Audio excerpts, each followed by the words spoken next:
7 खबर सबसे हटके।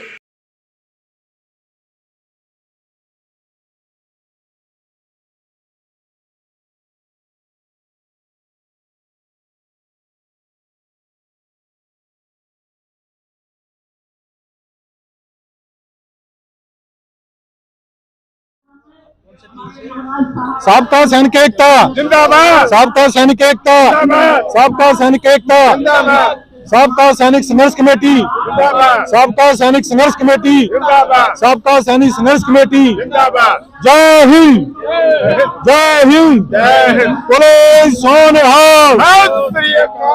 देख देख फतेह, देख देख फतेह, देख देख फतेह। वाहिगुरू जी का खालसा, वाहिगुरू जी की फतेह। सत श्री अकाल सर जी। सत श्री अकाल जी। सैनिकों ये दसो कब तक ये धरना चलेगा और सरकार क्यों नहीं आपकी सुनवाई कर रही है? सबसे पहले देखिए, ये धरना पिछले 289 डे से चल रहा है और ये धरना जो सरकार है, कोई भी सरकार कोई भी हो सकती है, वो हर 10 साल के बाद एक पे कमीशन बोर्ड बिठाती है सभी के लिए, और उसमें जो विसंगतियां होती हैं, पीछे वाला जो होता है उसको उठा के कोई एक फैक्टर होता है, उसको आगे मल्टीप्लाई करके वो आगे वाले आने वाले 10 सालों में वो देती रहती है। लेकिन पे कमीशन बोर्ड तो हुआ, लेकिन जो वन रैंक पेंशन वाला हमारा मुद्दा था कि अगर 10 साल पहले कोई रिटायर होता है और 10 साल बाद जो रिटायर होता है, उनकी विसंगतियों को बीच में जो पेंशन का या पे का जो फर्क हो जाता है उसको एक करने के लिए वो किया गया था। हमारे साथ हमारे जो अधिकारीगण हैं, उन लोगों ने वादा किया था कि आप लोग हमारे साथ चलो, हम लोग आप लोगों को भी ये जो वन रैंक पेंशन का ये फायदा है वो हम लोग दिलवाएंगे। लेकिन हुआ ये कि हमारे अधिकारी जो हैं वो खुद का, क्योंकि हमारा एक भी जेसीओ या जवान उन्होंने साथ नहीं लिया, हमें पता नहीं चलने दिया कि ये क्या हो गया। वो अपना फायदा ले गए और हमें बीच मझधार में छोड़ गए और उन विसंगतियों को, और मोदी साहब बोलते हैं कि मैंने 90,000 करोड़ रुपया दे दिया है, हम लोग बोलते हैं कि हमारे पास कुछ नहीं पहुंचा है, और हम लोग इस चीज की जांच की मांग कर रहे हैं कि मोदी साहब आप बोल रहे हो 90,000 करोड़ दे दिया है, हम लोग बोल रहे हैं कि हमारे पास कुछ नहीं पहुंचा है। तो ये दो चीजें हो जाती हैं। वो 90,000 करोड़ जो है वो बीच में कहाँ चला गया? वही मैं पूछा सर, आज तो आरटीआई से जवाब ले सकते थे आप, 1 महीने जवाब मिल जाता कि 90,000 कहाँ से चला और कहाँ गया। हम लोगों ने आरटीआई डाल रखी हैं और उनका जवाब भी आया है, कहीं पर सेटिस्फाइड जो जवाब हमें नहीं मिल रहा है।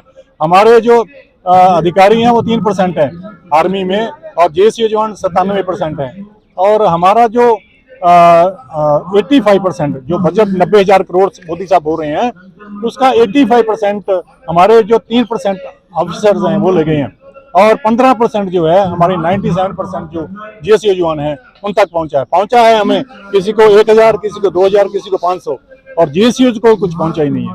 इसलिए हम लोग ये डिमांड कर रहे हैं कि इस चीज की बहुत ये सीरियस मैटर है, और जब ये निकल के सामने आएगा तो ये देश का बहुत आज तक का बहुत बड़ा, यानी एक गप्पा निकलेगा, बहुत बड़ा, जिसको हम कह सकते हैं कि पैसे के ऊपर बहुत बड़ा कांड निकलेगा। ये आपका मतलब है फौज में भी घोटाला किया हुआ सरकार के द्वारा? क्या ये नहीं पता फौज में हुआ है। सीधा बताइए सर, जब आप बता रहे हो 90,000 करोड़ रुपए दिया हुआ है, हाँ, और उसमें बता रहे हो आप पैसा इसमें गायब है, हाँ, तो ये क्या घोटाला? तो वही तो मैं कैसे बोल सकता हूँ? वो बोलते हैं कि दिया है, हम बोलते हैं हमें नहीं मिला है। तो इस चीज की जांच बैठानी चाहिए कि पैसा कहाँ गया, हम लोग ये बोल रहे हैं। अब आगे क्या कदम होगा यदि अभी सुनवाई नहीं होती? अब आगामी नया साल भी आ रहा है, चुनाव भी आ रहे हैं। देखिए साहब, हम लोग ट्रू कॉपर चैनल चले हैं।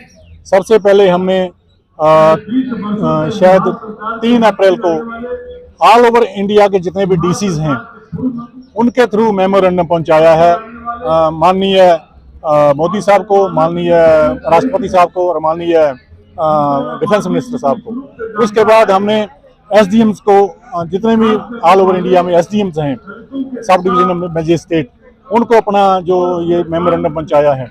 उसके बाद जितने भी एमपीज हैं ऑल ओवर इंडिया में और जितने भी राज्यसभा मेंबर हैं ऑल ओवर इंडिया में, उनको हमने अपना मेमोरेंडम पहुंचाया है। जब हमारी कोई बात सुनी नहीं गई, कोई हमसे मिलने नहीं आया, हमारी बात कहीं तक पहुंची नहीं है, हमारे 1-2 एमपीज ने बात उठाई भी है राज्यपाल अपने इसके राजनाथ साहब के पास, डिफेंस मिनिस्टर जो हैं, लेकिन उन्होंने आश्वासन दिया कि हम देखेंगे। उसके बाद हमने एक रेल रोको प्रोग्राम किया था पटियाला के शंभू गांव में, जहाँ वहाँ पे पूरा 14 घंटे हमने रेल रोका था और राज्यपाल साहब ने हमें बुला के हमें आश्वासन दिया कि आप हमें अपना मेमोरेंडम दीजिए। मैं 4 दिसंबर को प्रधानमंत्री और राष्ट्रपति के पास जा रहा हूँ, आप लोगों की बात रखूंगा। तो कल जो न्यूज़ आ रही हैं उससे पता चलता है कि कल वो प्रधानमंत्री साहब से मिले हैं जो पंजाब के राज्यपाल साहब हैं। तो उसमें क्या डिसीजन हुआ है, क्या उन्होंने बोला है कि आगे उनको जवाब क्या मिला है, वो राज्यपाल साहब ने बोला था कि मैं आपको फॉलोअप मीटिंग करूंगा। जो कमेटी उनके पास गई थी उनको दोबारा बुलाऊंगा और जो बातचीत हुई है उसके बारे में बताऊंगा। अगर वो हमें सेटिस्फाइड जवाब नहीं देते हैं या जवाब बिल्कुल नहीं देते हैं तो हम लोग 1 जनवरी को काला दिवस मना रहे हैं पूरे ऑल ओवर इंडिया में, और पूरे ऑल इंडिया में 11 जगह हम लोग रेल रोक रहे हैं। ये हमारा अगला जो एक्शन है ये होगा। तो क्या पूरे देश में जितने रिटायर्ड सैनिक हैं सभी इकट्ठे होंगे? सभी इकट्ठे अपने अपने जो उनके जो स्टेट्स हैं वहाँ पे जितनी भी ट्रैक्स हैं वो जाम करेंगे। तो इसके लिए सरकार को कोई मैसेज वगैरह पास हो गया? सरकार को हमने मेमोरेंडम भेज दिया है, तीनों जगह, प्रधानमंत्री साहब को, राष्ट्रपति साहब को और डिफेंस मिनिस्टर साहब को। लेकिन रेल रोकने से तो आम जनता प्रभावित होगी, सरकार को कैसा समझा? देखिए, आम जनता से हम लोग माफी मांगते हैं और दोनों हाथ जोड़कर माफी मांगते हैं कि भाइयों हम लोग बहुत मजबूर हैं, हमारी सुनी नहीं जा रही है और हमारे इस दुख में आप शरीक होइए। हम लोग यहाँ पे 288 दिन से बैठे हुए हैं और हम लोगों के बाद हमें सरकार नहीं सुनती है कि थोड़ा सा कष्ट आप लोगों को उठाना पड़ेगा। हम लोग जहाँ जहाँ भी रेलें रुकेंगी वहाँ पे बच्चों के लिए दूध, बच्चों के लिए पानी, खाना वाना सब, यानी कि सेवा में कोई कमी नहीं, सेवा में कोई कमी नहीं होगी। हाँ, हम अपना हक मांग रहे हैं, कुछ नहीं, इससे कुछ नहीं मांग रहे हैं। हम लोग पैसा भी नहीं मांग रहे हैं, हम लोग ये मांग रहे हैं कि जो 90,000 करोड़ मोदी साहब आप बोल रहे हैं उसकी जांच कीजिए कहाँ गया। Okay, thank you.